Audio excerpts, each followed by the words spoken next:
তো আজকে আমরা ভগবদ গীতা চ্যাপ্টার 6 টেক্সট 14 পার্থনৈবেহ নামুত্রা বিনাশস্তস্য বিদ্যতে নাহি কল্যাণকৃৎ কশ্চিৎ দুর্গতিম তাত গচ্ছতি। তো এই শ্লোকে কৃষ্ণ ভগবান বিশেষ করে এই যে ভাগবত ভক্তি বা ডিভোশনাল সার্ভিস তার যে মহত্ব বা গ্রেটনেস সেটা তিনি এই শ্লোকে প্রতিপাদ্য করেছেন। এই শ্লোকে ট্রান্সলেশন থেকে আমরা দেখি কৃষ্ণ বলছেন যে হে পার্থ, শুভ অনুষ্ঠানকারী পরমার্থবিদের ইহলোক এবং পরলোক দুই লোকে এই জড়জগতে থাকা অবস্থায় এবং মৃত্যুর পরে তাদের কখনো কোনো দুর্গতি হয় না। কারণ যেহেতু তারা পরমেশ্বর ভগবান শ্রীকৃষ্ণের সেবায় সতত যুক্ত থাকে, এই জগতে থাকলেও ভগবানের সেবা করে, এই জগতে মৃত্যুর পরেও তারা বৈকুণ্ঠে গিয়ে ভগবানের সেবা করে। সেজন্য দুর্গতিম তাত গচ্ছতি, তাদের কখনো অধোগতি হয় না, বরঞ্চ তারা ঊর্ধ্বগতি লাভ করে। আমরা ভগবদ্গীতার আরেকটা শ্লোক দেখি, চ্যাপ্টার 2 টেক্সট 40। হুম, নেহা বিক্রমনাশস্তি প্রত্যবায়ন বিদ্যতে স্বল্পমুপেশ ধর্মস্য ত্রায়তে মহৎ। যে ভগবত ভক্তির কোনো ক্ষয় নেই। স্বল্প অনুষ্ঠান অনুষ্ঠাতাকে মহা ভয় থেকে পরিত্রাণ করে। So this is the greatness of devotional service. এটা হচ্ছে এই ভগবত ভক্তি অনুশীলনের বিশেষ মাহাত্ম্য, তাই না? আমাদের ভগবদ গীতা, শ্রীমদ্ ভাগবতম, হুম, বিভিন্ন শাস্ত্রে ভগবত ভক্তির অনেক সুন্দর মাহাত্ম্য রয়েছে।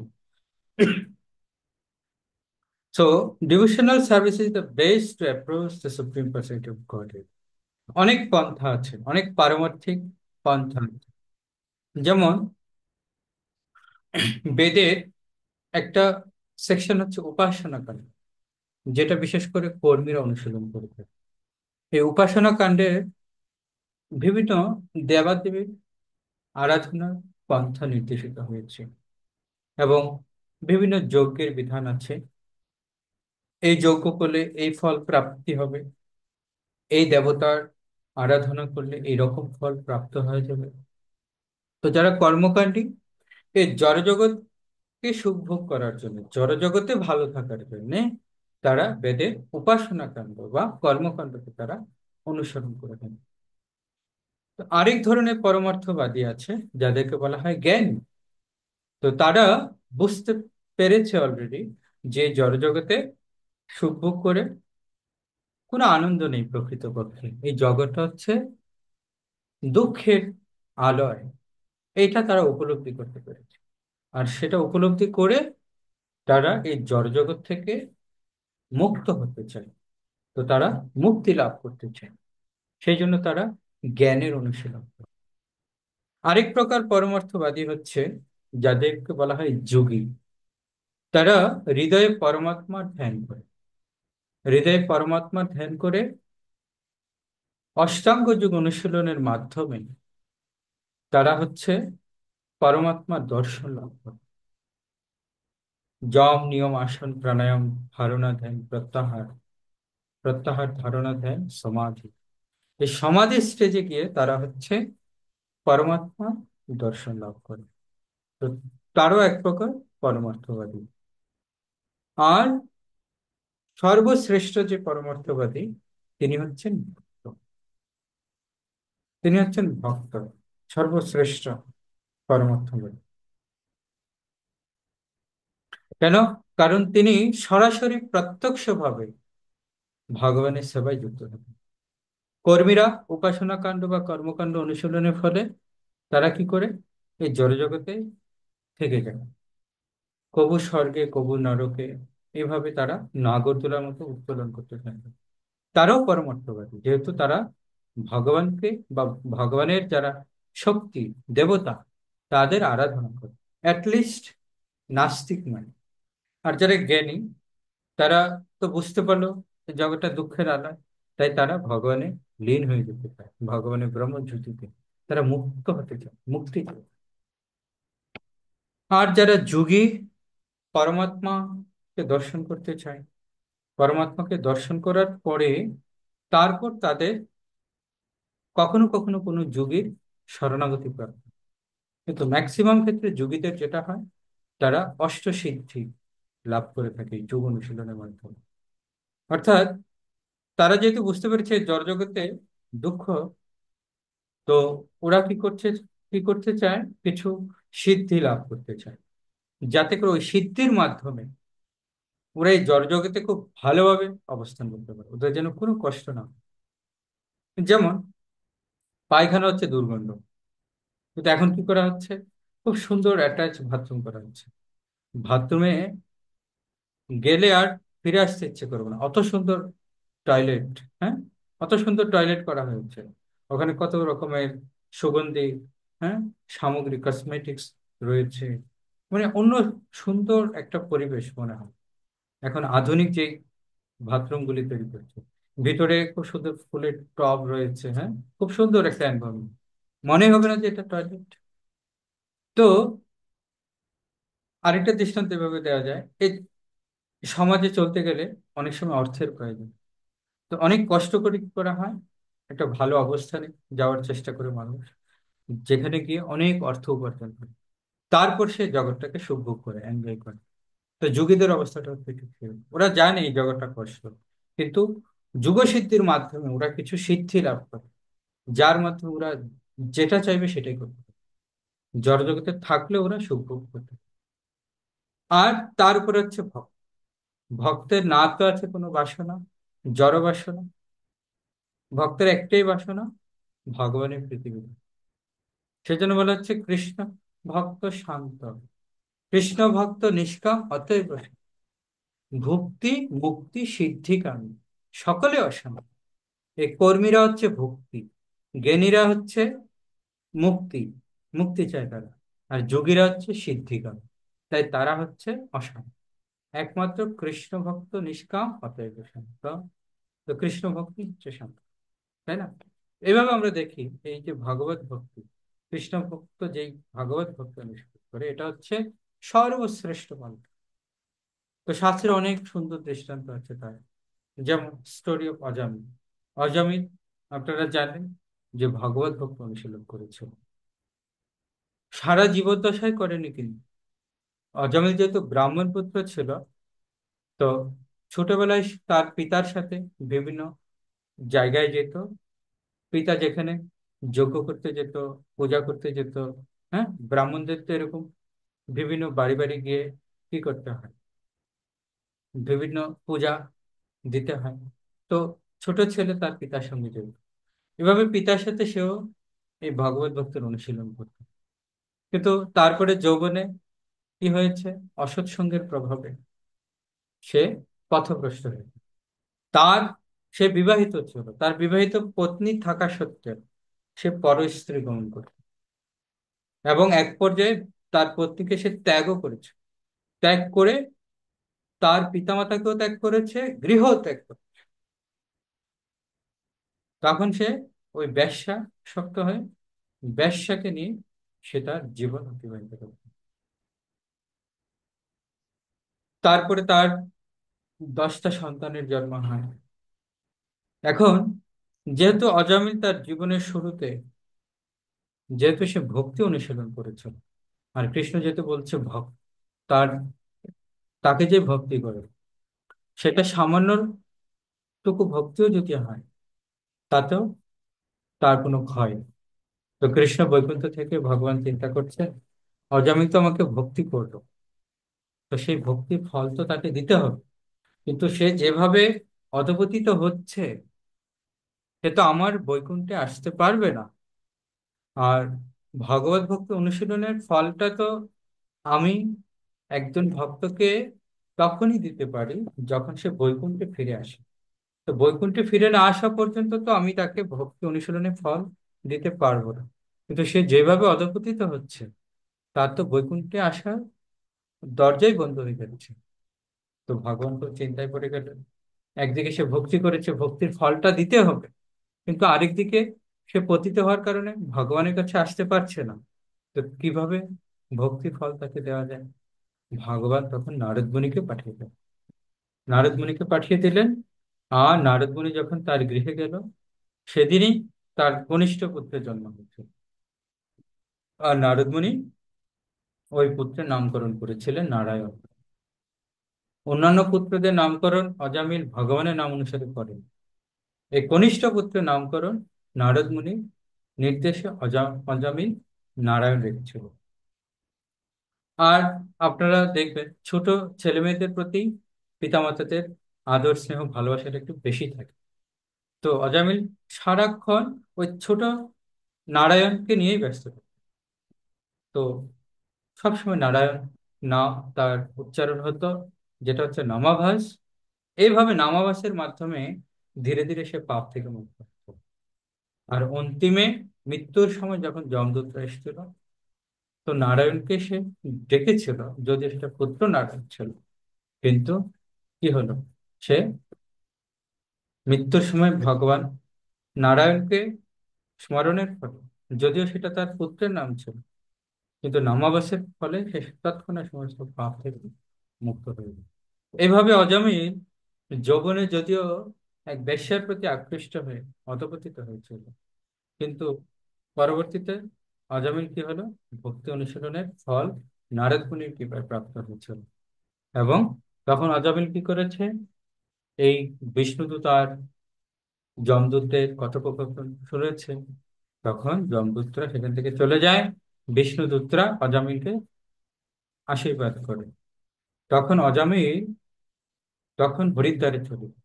সেখানে গিয়ে সে ভক্তি অনুশীলন করে। ভক্তি অনুশীলন করার পর পুনরায় এই বিষ্ণুদূতেরা আসে, তখন তাকে বৈকুণ্ঠে নিয়ে যায়। আরেকটা দৃষ্টান্ত আছে, Bharat Maharaj, the story of king Bharat. তো ভরত মহারাজ তিনি মহান রাজা ছিলেন। এই গোটা ভারতবর্ষের রাজা ছিলেন ভরত মহারাজ, যার নাম অনুসারে এই ভূমিকে বলা হয় ভারতবর্ষ, যেটার পূর্বে নাম ছিল অজনববর্ষ। তারও আগে নাম ছিল ইলাবৃত বর্ষ। তো বিভিন্ন সময় তার নাম পরিবর্তন হয়েছে। তো এই ভরত মহারাজের নাম অনুসারে ভারতবর্ষ বলা হয়। তো এই ভরত মহারাজ তিনি তার রাজকার্য শেষ করে তিনি বানপ্রস্থ অবলম্বন করবেন। তো বানপ্রস্থ অবলম্বন করেছেন, তো তিনি বনে গমন করলেন। কিন্তু যেদিন বনে এসেছেন, দেখলেন একটা হরিণকে ভাগ তাড়া করেছে। আর সে হরিণীটা ছিল গর্ভবতী। তো ভাগের হাত থেকে রক্ষা করার জন্য হরিণীটা দৌড় দিয়েছে। আর সে জঙ্গলের একটা লেক ছিল, সে লেকের উপর দিয়ে যখন যাচ্ছিল হরিণীটা, তখন সে প্রসব করে ফেলেছে। তো তার ছোট বাচ্চাটা সেই লেকে পড়ে গেল। আর সেটা দেখে ভরত মহারাজের খুব করুণা হলো। তো তিনি তখন সাথে সাথে সেই হরিণীর যেই বাচ্চা শাবকটাকে কোলে তুলে নিল। তারপর সে তার কুঠিরে নিয়ে গেল, একটা কুঠির বানালো, কুঠিরে নিয়ে গেল। তো সে চিন্তা করলো, এত ছোট বাচ্চা, ওকে যদি আমি ছেড়ে দেই, ও কিভাবে থাকবে, কে তাকে খাওয়াবে? তার মায়ের তো মৃত্যু হয়ে গেল, তা আমি তাকে কিছুদিন একটু তার যত্ন নিই। এভাবে হরিণীর যে শাবক, তার যত্ন নিত ভরত মহারাজ। তো যত্ন নিতে নিতে কালক্রমে তার প্রতি খুব ভালোবাসা এত বেড়ে যায়, আকৃষ্ট হয়ে যায়। ফলে কি হলো, হরিণের প্রতি তার অ্যাটাচমেন্ট বেড়ে গেল। বনে এসেছিল কেন, ভালো করে সাধনা করে ভগবানের প্রতি অ্যাটাচমেন্ট বাড়াবে, কিন্তু উল্টো হয়ে গেল। সে রাজকার্য ছেড়ে রাজপ্রাসাদের সমস্ত বিপুল ঐশ্বর্য ত্যাগ করল। কেন? শুধু ভগবানের প্রতি আকর্ষণ বাড়ানোর জন্য। কিন্তু হিতের বিপরীত হয়ে গেল। বনে এসে ভগবানের প্রতি আকর্ষণ না বেড়ে একটা তুচ্ছ হরিণীর শাবকের প্রতি তার আকর্ষণ বেড়ে গেল। সেজন্য অনেকে এই যে পোষা কুকুর পালে, বিড়াল পালে, তারপর হচ্ছে কুকুর পালে। হ্যাঁ, এটা কিন্তু খুবই রিস্ক। মৃত্যুর পরে তাদেরকে হয় বিড়াল অথবা কুকুর হতে হবে, যেহেতু ওই বিড়াল আর কুকুরের প্রতি তাদের এত অ্যাটাচমেন্ট। বিদেশে তো বিড়াল আর কুকুরের নামে ব্যাংক ব্যালেন্স পর্যন্ত করে। বিড়াল এবং কুকুরের জন্য আলাদা রুম থাকে, টয়লেট থাকে। ওটা বিদেশের কথা বাদ দিন, আমাদের দেশেই আছে। আপনি বিভিন্ন বড় বড় ধনী পরিবারে যান, বিড়ালের জন্য আলাদা রুম আছে, আলাদা টয়লেট আছে বিড়ালের জন্য। তাহলে দেখুন, মানে কিরকম অবস্থা, বিড়ালের প্রতি কত ভালোবাসা। হ্যাঁ, আমি সেদিন গাড়িতে করে আসছিলাম বেনাপোল থেকে, দেখলাম একটা একটা লোক, সে বিড়ালকে নিয়ে বাসে উঠে গেছে। মানে বিড়ালের প্রতি এত ভালোবাসা, মনে হচ্ছে যে তার নিজের সন্তানকে নিয়ে না সে গাড়িতে উঠেছে। সে কিছুক্ষণ পরে ওয়াশরুমে যাবে, আমি দেখলাম বিড়ালটাকে কাঁদি নিয়ে সে ওয়াশরুমে গিয়ে, মানে কত ভালোবাসে। মানে সে ওয়াশরুমে যাবে, সেখানেও বিড়ালটাকে সে কাছে কোলে নিয়ে যাচ্ছে। তাহলে চিন্তা করো কত অ্যাটাচমেন্ট। এরকম লোকদের যখন মৃত্যু হবে, নির্ঘাত তারা এই বিরাট জনিতে তাদের জন্ম। তো ভরত মহারাজের সেই দশা হয়েছে, এত অ্যাটাচমেন্ট হয়ে গেল হরিণের প্রতি, যে শেষমেশ কি হলো, এই মৃত্যুর সময় হরিণের কথা তার স্মৃতিতে উদয় হয়, আর তার হরিণ শরীর প্রাপ্ত হয়ে গেল। এই হরিণ শরীর প্রাপ্ত হওয়ার পরে হরিণ হয়ে জন্মগ্রহণ। কিন্তু যেহেতু সে মহান রাজা ছিল এবং ভক্ত ছিল, তাই তার পূর্ব স্মৃতি তার স্মরণে ছিল। তখন তিনি চিন্তা করলেন অনেক বড় সর্বনাশ হয়ে গেছে, আর ভুল করা যাবে না। তো তিনি তখন এই বনের মধ্যে যে মুনিদের আশ্রম ছিল, সেই আশ্রমে তিনি থাকতেন। প্রতিদিন মুনিদের কাছ থেকে ভাগবত কথা শুনতেন। এভাবে তার আবার দেহত্যাগ হলো। পরবর্তী জীবনে তিনি জড় ভরত নন, তার পুনরায় জন্ম হলো। তো এবারের জন্মে, মনুষ্য জন্মে, সে কারোর সাথে কথা বলতো না। খুব সিরিয়াস, যা আর কোনো বাক্যালাপ প্রজল্প কোনো কিছু করবে না সে। সে নিষ্ঠা সহকারে শুধু ভগবানের চিন্তায় মগ্ন। তো এইভাবে, যেহেতু সে কোনো কথা বলতো না, কারো কথায় রেসপন্স করতো না, সবাই তাকে ভাবতো যে একটা বোকা, একটা বেকার। সবাই তাকে অবহেলা করতো, কিন্তু সে কিছু মনে করতো না। একবার রাজা রঘুগণ তাকে এরকম বলদের মতো কাটিয়েছিল বোকা হয়ে। কিন্তু জড়ভর যখন মুখ খুলে, যখন রাজা রঘুগণকে কিছু প্রশ্ন করেছিল, এগুলি সব ভাগবতম আছে ডিটেল, তখন রাজা রঘুগণ আশ্চর্য হয়ে গেলেন যে এত বড় একজন জ্ঞানী মহান ভক্ত, তাকে আমি এত তুচ্ছ জ্ঞান করেছিলাম। তখন রাজা রঘুগণ তার চরণে পতিত হয়ে ক্ষমা ভিক্ষা প্রার্থনা করেছিল এবং তার কাছ থেকে পরমার্থ জ্ঞান প্রাপ্ত হয়েছে। এইভাবে এই ভরত মহারাজ প্রথমে হরিণ হয়ে জন্মগ্রহণ করলেন, পরের জন্মে জড়ভরত হয়ে জন্মগ্রহণ করে সিরিয়াসলি ভক্তি অনুশীলন করে ভগবানের কাছে ফিরে গেলেন। এখন সামান্য একটু ভক্তির অনুশীলন করলে লস নেই। লস নেই তার মানে এই নয় যে সামান্য একটু ভক্তি করেই ভগবত ধামে যাত্রা করা যাবে, না, সেটা পসিবল। আমরা অজামিলের ক্ষেত্রে দেখেছি, সামান্য একটু ভক্তি করেছিল কিন্তু সাথে সাথে বৈকুণ্ঠে যায়নি।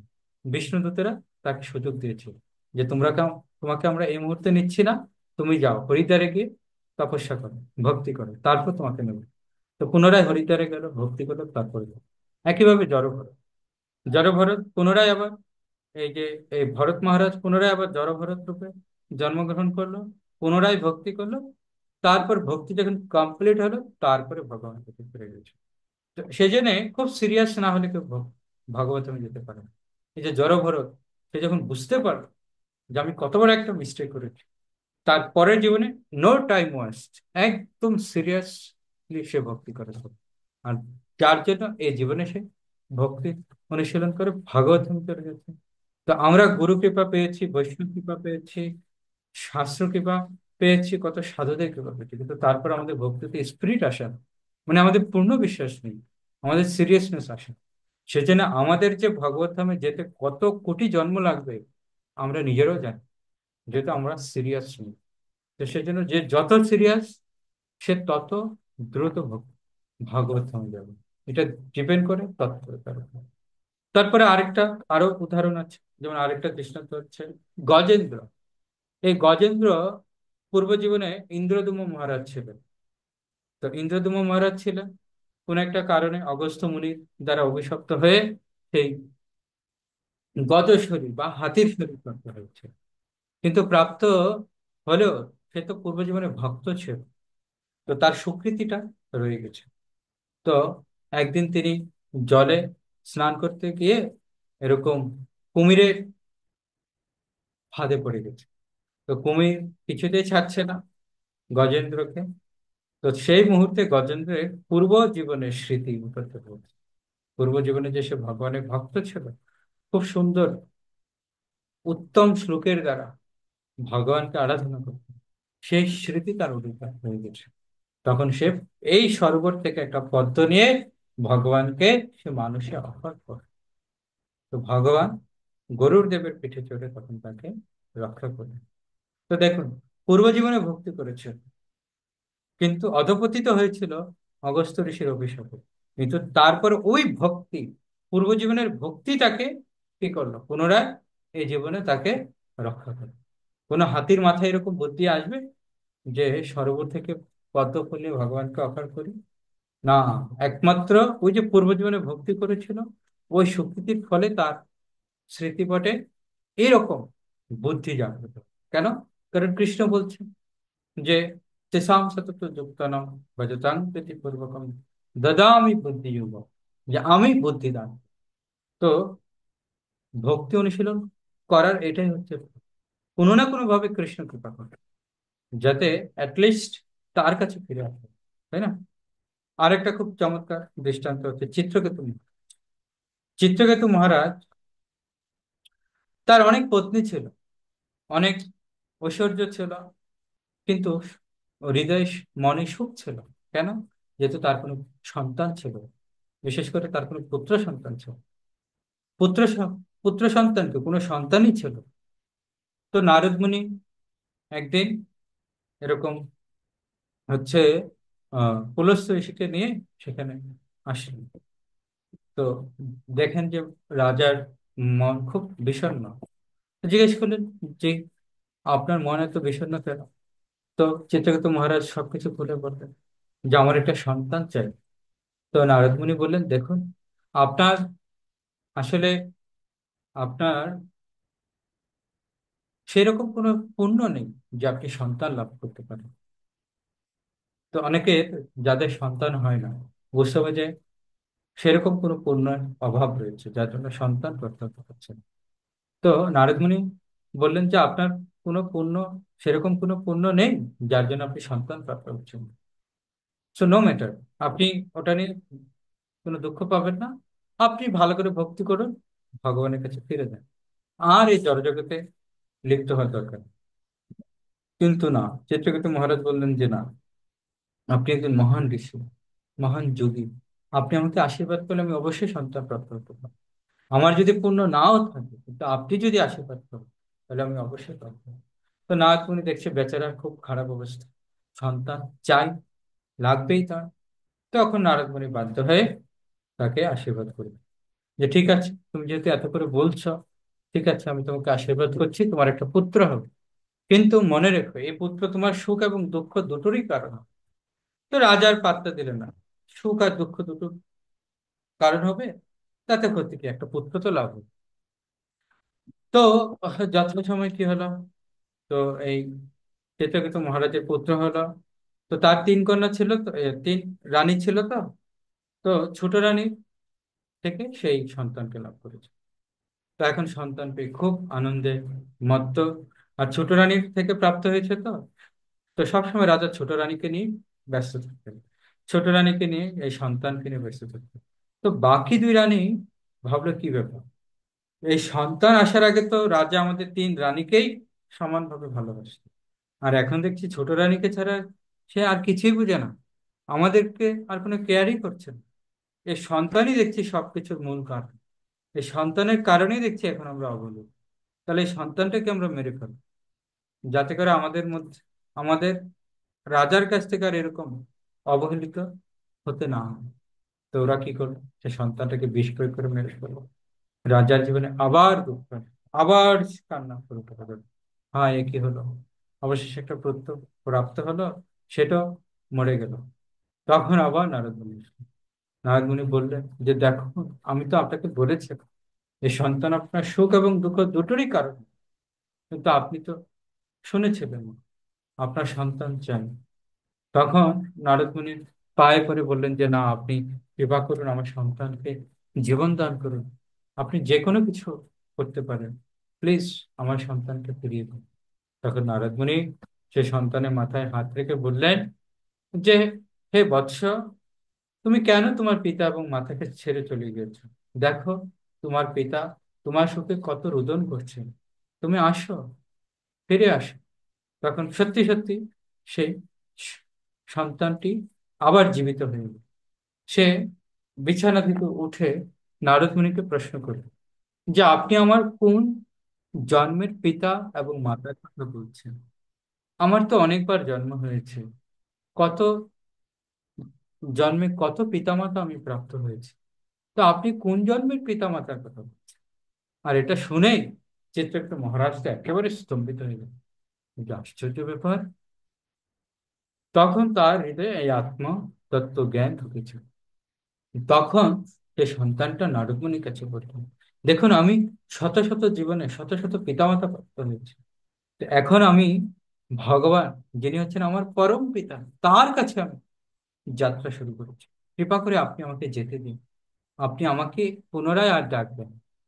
এই কথা বলে সন্তানটি আবার, সে এই জীবিত অবস্থা থেকে আবার চিরনিদ্রায় শায়িত হয়ে গেল, এবং তার আত্মাটি ভগবানের কাছে চলে গেল।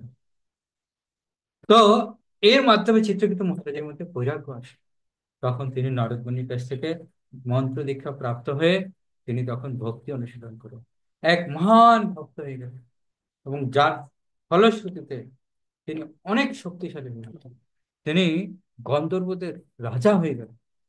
তো একদিন তিনি এরকম ভ্রমণ করছিলেন চিত্রকেতু মহারাজ, আর দেখছে কৈলাসে মহাদেব পার্বতীকে কোলে বসে, পার্বতীকে কোলে নিয়ে ভাগবত কথা কীর্তন করছে। আর এই চিত্রকেতু মহারাজের একটু সংশয় হয়ে গেল, বলছে কি ব্যাপার, একটু লজ্জাও নেই? এত বড় একটা অ্যাসেম্বলি, এত বড় একটা সভা, শিবের মতো এরকম একজন মহান বৈষ্ণব কি করে তার পত্নীকে সবার সামনে, তাও আবার কোলে নিয়ে ভাগবত কথা কীর্তন করছে? পার্বতী খুব রেগে গেল, যে রে দুষ্ট, কত বড় স্পর্ধা, মহাদেবের মতো মহান বৈষ্ণবকে তুই এরকম সন্দেহ পোষণ করে ধিক্কার দিচ্ছি, আমি তোকে অভিশাপ দিলাম, তোর এই দুষ্ট বুদ্ধির জন্য তুই রাক্ষস হয়ে গেলি। তার জন্য এই চিত্রকেতু মহারাজ পরবর্তীতে এক অনেক শক্তিশালী এক রাক্ষসে পরিণত হল। নাম হয়ে যায় বৃত্রাসুর, অসুরে পরিণত হল। কিন্তু অসুর হলেও তার মধ্যে ভগবানের প্রতি যে ভক্তি, এই ভক্তিটা কিন্তু নষ্ট হয় চিত্রকেতু মহারাজের। তো সেই ভক্তিটা তার মধ্যে ছিল। তো এই বৃত্রাসুর অত শক্তিশালী শালী ছিল যে ইন্দ্রকে পর্যন্ত সে পরাস্ত করেছে, কেউ তার সঙ্গে পেরে ওঠে। পরবর্তীতে ইন্দ্র ভগবান বিষ্ণুর নির্দেশে দধীচি মুনির অস্থি দিয়ে বজ্র তৈরি করেছিল। সেই বজ্র দিয়ে সে বৃত্রাসুরকে মারতে এসেছে। কিন্তু বৃত্রাসুরকে মারবে কি, তার আগেই বৃত্রাসুর ইন্দ্রকে একদম গিলে ফেলেছিল প্রায়। তো ইন্দ্র কি করেছে, বৃত্রাসুরের প্যাটের ভিতরে গিয়ে সেই বজ্র দিয়ে পেট কাটা শুরু করেছে বৃত্রাসুরের। বৃত্রাসুরের পেট কেটে বের হয়েছে। আর তার আগেই বৃত্রাসুর, তার আরাধ্য দেব ছিল শঙ্কর্ষণ, তিনি তার প্রভু শঙ্কর্ষণের ধ্যানে মগ্ন হয়ে তিনি একদম বৈকুণ্ঠে চলে গেলেন। আর ইন্দ্র সেই বৃত্রাসুরের মৃত শরীরটা কেটে ওখান থেকে বের হয়েছে। তো বৃত্রাসুর হলেও তিনি মহান ভক্ত ছিলেন। তো যেহেতু পূর্বজীবনে ভক্তি করেছিল, তাই অসুর হওয়া সত্ত্বেও তার ভক্তি নষ্ট হয়নি, ভগবানের প্রতি শরণাগতি নষ্ট হয়। আর সেই শরণাগতি তাকে অসুর শরীর থেকে মুক্তি দেবে। এইভাবে আমরা দেখি এই ভগবত ভক্তি যদি কেউ অনুশীলন করে, ইহলোক কিংবা পরলোক, কোনো লোকেই দুর্গতি হয়, যেটা কৃষ্ণ বললেন আজকে, যে শুভ অনুষ্ঠানকারী পরমার্থ বিদদের ইহলোক এবং পরলোকে কখনোই কি হয় না, কোনো দুর্গতি হয়। তো সেজন্য আমাদের খুব নিষ্ঠা সহকারে ভক্তি অনুশীলন করা উচিত। যে যত সিরিয়াসলি নিষ্ঠা সহকারে ভক্তি অনুশীলন করবো, সে তত দ্রুত ভগবানের কাছে ফিরে যেতে পারবে। জয় জগৎগুরু শিল প্রভুপাদ কি, সমবেত গৌর ভক্তবৃন্দ কি, নিতাই গৌর প্রেমানন্দে হরি। কৃষ্ণ প্রভু। হরে কৃষ্ণ। হ্যাঁ, দম প্রভু বলো। প্রভু ওই আহ, এই যে নারদমুনি যেই সন্তানকে জীবন দিয়েছিল, সেই কাহিনী তো শ্রীবাস সঙ্গনে মহাপ্রভুর ক্ষেত্রে হয়েছিল, প্রায় হ্যাঁ, মহাপ্রভুর একই রকম। শ্রীবাস ঠাকুরের পুত্রের মৃত্যু। ছেলে। শ্রীবাস ঠাকুর তার পত্নীকে বললেন যে একদম একদম কান্না করবে না, যদি কান্না করো তাহলে আমিও কাঁদতে থাকি, মহাপ্রভুর সংকীর্তনের যেন কোনো ব্যাঘাত না ঘটে। তখন তার পত্নী কান্না বন্ধ করে রাখলেন, অনেক চেপে, মুখ চেপে কান্না বন্ধ করলেন। আর মহাপ্রভু তো অন্তর্যামী, তিনি জানতেন সবকিছু। তিনি তখন এসে শ্রীবাস ঠাকুরের ছেলেকে পুনরায় জীবন দান করেছিলেন। তো এই লীলাটা এটার সাথে সামঞ্জস্য রয়েছে। আর কোনো হরে প্রশ্ন? কৃষ্ণ প্রভু। ধন্যবাদ। হরে কৃষ্ণ। হরে কৃষ্ণ প্রভু। হ্যাঁ, প্রণাম। বলুন কি প্রশ্ন? শ্রীবাস ঠাকুরের ছেলেকে ভগবান তার এই, তার মৃত্যু আবার পুনরায় ফিরিয়ে দিছে, কিন্তু আবার পরবর্তীতে আবার দেহ রাখছে নাকি? হ্যাঁ, তো ভগবান যেটাকে একবার দিয়ে গেছে আবার যে নিয়ে গেল, এটার কারণটা কি, এটা একটু ব্যাখ্যা করবেন? এর মাধ্যমে ভগবান তার ভক্তকে আত্মতত্ত্ব জ্ঞান দান করলেন। বাংলায় একটা কথা আছে না, যে ঝিকে মেরে বউকে শিক্ষা দাও। নতুন বিয়ে করেছে, এখন বৌমাকে তো বকা যাবে না, তাই ঝিকে বকতেছে। পিতা তার ঝিকে বকে বৌমাকে শিখাচ্ছে। তো এখন ভগবানের কাছ থেকে সরাসরি শুনে যখন বৈরাগ্যের উদয় হচ্ছে না, বা ভগবানের ভক্তের কাছ থেকে শুনে যখন বৈরাগ্যের উদয় হচ্ছে না, তখন একটা দৃষ্টান্ত স্থাপন করছে, যার মাধ্যমে বৈরাগ্য উদয় হবে। যেটা আমরা চিত্রকেতু মহারাজের ক্ষেত্রে দেখলাম, যে নারদ মুনি বারবার বলছে তোমার আর সন্তানের দরকার নেই, এই জড়জগতে আর সুখ ভোগের দরকার নেই, তুমি ভক্তি করে সোজা ভগবানের কাছে ফিরে যাও। আর তোমাকে সন্তান নিতে হবে না। যে না, আমার সন্তান চাই, আমি একটু সুখ ভোগ করতে চাই। তখন নারদ মুনি বললেন কি করা যায়? ঠিক আছে, তাহলে তোমাকে তো একটা শিক্ষা দিতে হবে। এই জড়জগতে সুখ ভোগ করতে চাচ্ছ, তোমার যে বৈরাগ্য আসছে না, তোমাকে একটা শিক্ষা দিতে হবে। তখন এই সন্তানই তোমাকে শিক্ষা দিবে। একইভাবে সুভাষ ঠাকুরের পত্নীও মোহিত হয়ে গেলেন তার সন্তানের প্রতি। তো মহাপ্রভু বৈরাগ্য শেখার জন্য পুনরায় সেই পুত্রকে আহ্বান করলেন। তো তো সেই পুত্র তখন বলল, আপনি আমার কোন পিতামাতার কথা বলছেন? আমি তো কত জীবনে কত পিতামাতা প্রাপ্ত হয়েছি। হুম? এর মাধ্যমে তাদের মধ্যে বৈরাগ্য এসছে, যে এটুকু একটা বাচ্চা ছেলে সে এরকম বলছে, তাহলে তো প্রকৃতপক্ষে আমরাও পিতামাতা নই। আমাদের প্রকৃত পিতা তো হচ্ছে কৃষ্ণ। এই এই জ্ঞানটা বোঝানোর জন্যই এরকম লীলাটা করেছিল, যাতে করে তাদের মধ্যে বৈরাগ্য আসে। বুঝা গেল? হরে কৃষ্ণ। ধন্যবাদ। হরে কৃষ্ণ, হরে কৃষ্ণ, কৃষ্ণ কৃষ্ণ হরে হরে, হরে হরে রাম। কৃষ্ণ, হরে রাম, হরে রাম, রাম जगत রাম। गुरु श्रीपाद की, समस्त गौर भक्त की, निताई गौर।